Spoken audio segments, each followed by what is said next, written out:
Let's think about what the scriptures have to say about Christians' use of social media. Jesus said, "Would anyone light a lamp and put it under a basket or hide it under the bed? No, of course not. They would set it on a stand and let its light shine." Jesus commissioned us to be salt and light and a city set on a hill.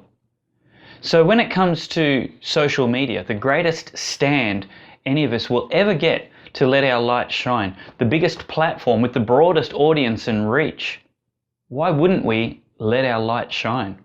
Why wouldn't we participate in conversations, adding flavors of righteousness, illuminating truth like a light should?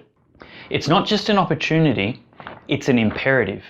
We must use this stand to put our light on and be a light, salt, and a city set on a hill for the community and society that we live in.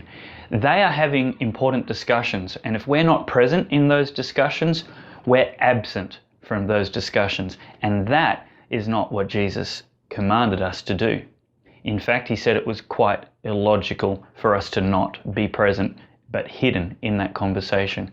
Now, the authority we have is taken in prayer, and that's where the church has authority, believers.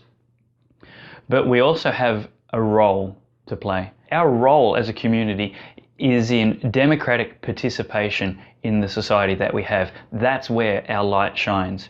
We have freedom of speech here in the West. We're entitled to air and express our opinions, not just in the ballot box, but in freedom of speech.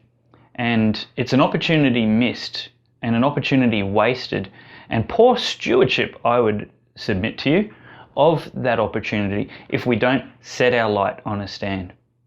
So here's the three things I think that are really important for a Christian to read in Scripture about the opportunity of social media. Number one, be there, be involved, participate in the conversation.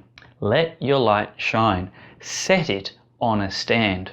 That is the platform.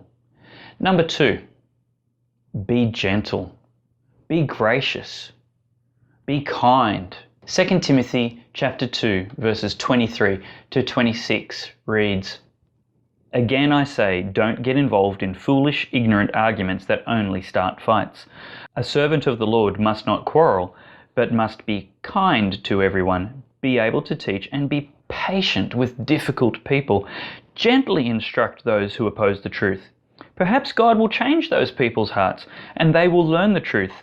Then they will come to their senses and escape from the devil's trap, for they have been held captive by him to do whatever he wants."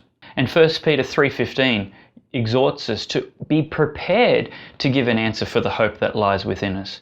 That means start reading other people's conversations. Start listening to famous preachers and teachers and apologists, people participating in this conversation who are defending their faith, not on the back foot, but on the front foot, explaining and exposing the empty philosophies of this world while explaining the high and beautiful philosophies of Jesus. The third exhortation I would give a believer for their conduct on social media is don't get angry and don't participate in arguments with ignorant people, people who are determined to be offended, who are determined to be ignorant, and only want to air their own opinions. And yes, I have a scripture for that.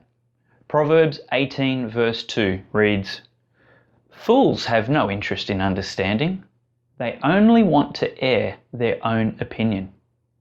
That would be an ignorant argument. The verse in Timothy says, don't participate in those. So how do you treat a fool? You let them have the truth and then leave it with them. You can't argue with them. Arguing with them is like arguing with a brick wall. They're determined to not listen, and they only want to air their own opinion. But don't call them a fool. Don't tell them about their errors. Just leave them with the truth and then exit graciously. There are a whole lot more scriptures, and I'll leave them beneath this video in the text accompanying it, and you can read those and look at them yourself. Maybe you've got some extra ones that you'd like to leave in the comments. I'd be interested in hearing your thoughts. It's been great thinking with you.